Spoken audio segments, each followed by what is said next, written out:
Hello, learned and astonishingly attractive pupils. My name is John Green, and I want to welcome you to Crash Course World History. Over the next 40 weeks, together, we will learn how in a mere 15,000 years, humans went from hunting and gathering... Mr. Green, is this going to be on the test? Yeah, about the test. The test will measure whether you are an informed, engaged, and productive citizen of the world, and it will take place in schools and bars and hospitals and dorm rooms and in places of worship. You will be tested on first dates, in job interviews, while watching football, and while scrolling through your Twitter feed. The test will judge your ability to think about things other than celebrity marriages, whether you'll be easily persuaded by empty political rhetoric, and whether you'll be able to place your life and your community in a broader context. The test will last your entire life, and it will be comprised of the millions of decisions that, when taken together, make your life yours. And everything will be on it. I know, right? So pay attention.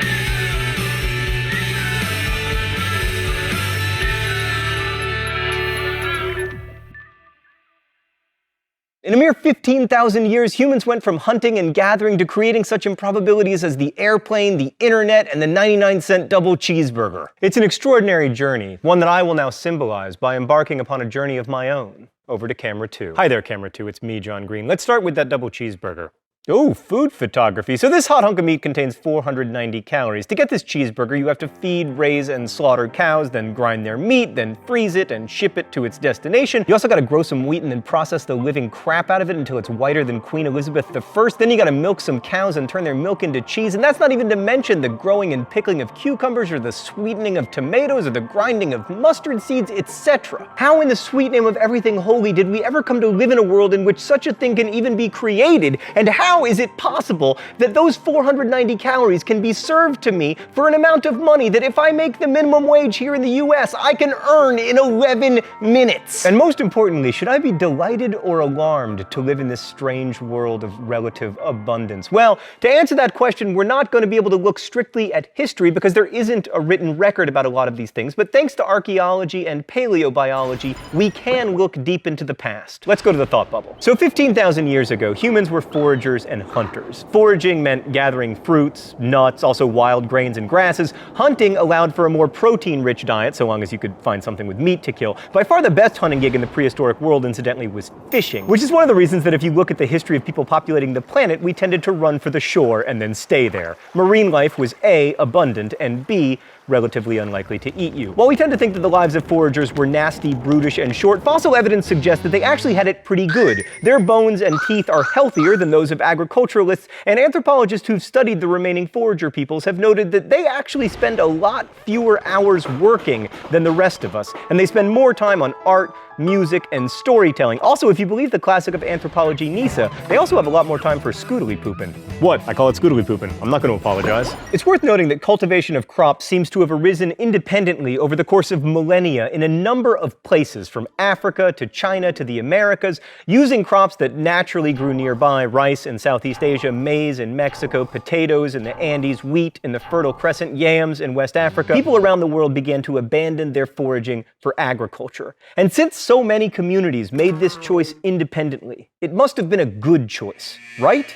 Even though it meant less music and scoodly pooping. Thanks, Thought Bubble. All right, to answer that question, let's take a look at the advantages and disadvantages of agriculture. Advantage: controllable food supply. You might have droughts or floods, but if you're growing the crops and breeding them to be hardier, you have a better chance of not starving. Disadvantage: in order to keep feeding people as the population grows, you have to radically change the environment of the planet. Advantage: especially if you grow grain, you can create a food surplus, which makes cities possible, and also the specialization of labor. Like in the days before agriculture, everybody's job was foraging, and it took about 1,000 calories of work to create 1,000 calories of food. And it was impossible to create large population centers. But if you have a surplus, agriculture can support people not directly involved in the production of food. Like, for instance, tradespeople who can devote their lives to better farming equipment, which in turn makes it easier to produce more food more efficiently, which in time makes it possible for a corporation to turn a profit on this 99-cent double cheeseburger.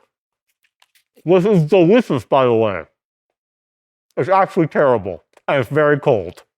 And I wish that I had not eaten it. I mean, can we just compare what I was promised to what I was delivered?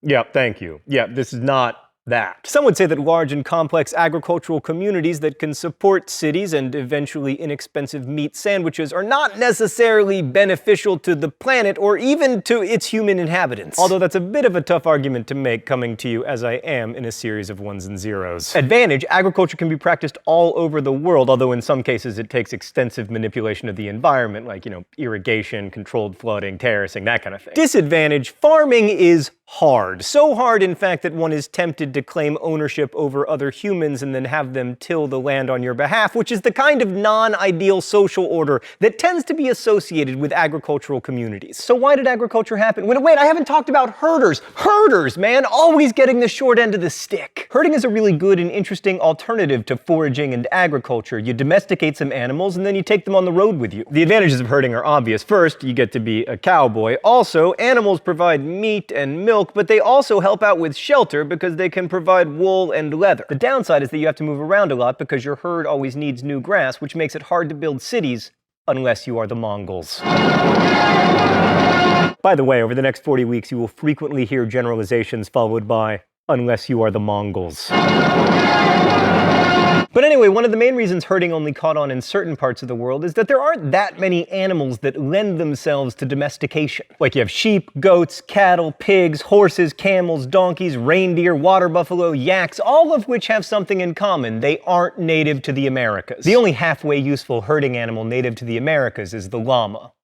No, not that llama. 2 L's. Yes, that llama. Most animals just don't work for domestication. Like hippos are large, which means they provide lots of meat, but unfortunately they like to eat people. Zebras are too ornery. Grizzlies have wild hearts that can't be broken. Elephants are awesome, but they take way too long to breed. Which reminds me, it's time for the open letter.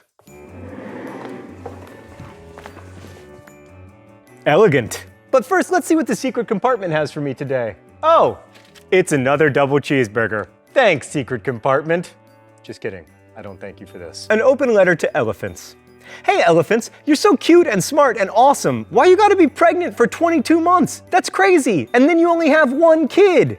If you were more like cows, you might have taken us over by now. Little did you know, but the greatest evolutionary advantage?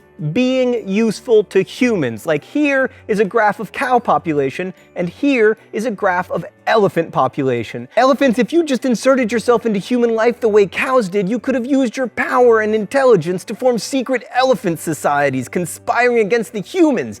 And then you could have risen up and destroyed us and made an awesome elephant world with elephant cars and elephant planes. It would have been so great, but no, you gotta be pregnant for 22 months and then have just 1 kid. It's so annoying. Best wishes, John Green. Right, but back to the agricultural revolution and why it occurred. Historians don't know for sure, of course, because there are no written records, but they love to make guesses. Maybe population pressure necessitated agriculture even though it was more work, or abundance gave people leisure to experiment with domestication, or planting originated as a fertility right, or, as some historians have argued, people needed to domesticate grains in order to produce more alcohol. Charles Darwin, like most 19th century scientists, believed agriculture was an accident, saying, "A wild and unusually good variety of native plant might attract the attention of some wise old savage." Off topic, but you will note in the coming weeks that the definition of savage tends to be not me. Maybe the best theory is that there wasn't really an agricultural revolution at all, but that agriculture came out of an evolutionary desire to eat more. Like early hunter-gatherers knew that seeds germinate when planted, and when you find something that makes food, you want to do more of it. Unless it's just food. Then you want to do less of it. I kind of want to spit it out. Oop. Oh, that's much better. So early farmers would find the most accessible forms of wheat and plant them and experiment with them, not because they were trying to start an agricultural revolution, because they were like, you know what would be awesome? More food. Like on this topic, we have evidence that more than 13,000 years ago, humans in southern Greece were domesticating snails. In the Frankfurt cave, there's a huge pile of snail shells. Most of them are larger than current snails, suggesting that the people who ate them were selectively breeding them to be bigger and more nutritious. Snails make excellent domesticated food sources, by the way, because A, surprisingly caloric, B, they're easy to carry since they come with their own suitcases, and C, to imprison them, you just have to scratch a ditch around their living quarters. That's not really a revolution, that's just people trying to increase available calories. But one non-revolution leads to another, and pretty soon you have this, as far as the eye can see. Many historians also argue that without agriculture we wouldn't have all the bad things that come with complex civilizations, like patriarchy, inequality, war, and unfortunately famine. And as far as the planet is concerned, agriculture has been a big loser. Without it, humans never would have changed the environment so much, building dams and clearing forests, and more recently drilling for oil that we can turn into fertilizer. Many people made the choice for agriculture independently, but does that mean it was the right choice? Maybe so and maybe not, but regardless, we can't unmake that choice. And that's one of the reasons I think it's so important to study history. History reminds us that revolutions are not events so much as they're processes, that for tens of thousands of years, people have been making decisions that irrevocably shaped the world that we live in today. Just as today we're making subtle, irrevocable decisions that people of the future will remember as revolutions. Next week, we're gonna journey to the Indus River Valley. Whoa, it's very fragile, our globe. Like the real globe. We're gonna travel to the Indus River Valley. I'll see you then.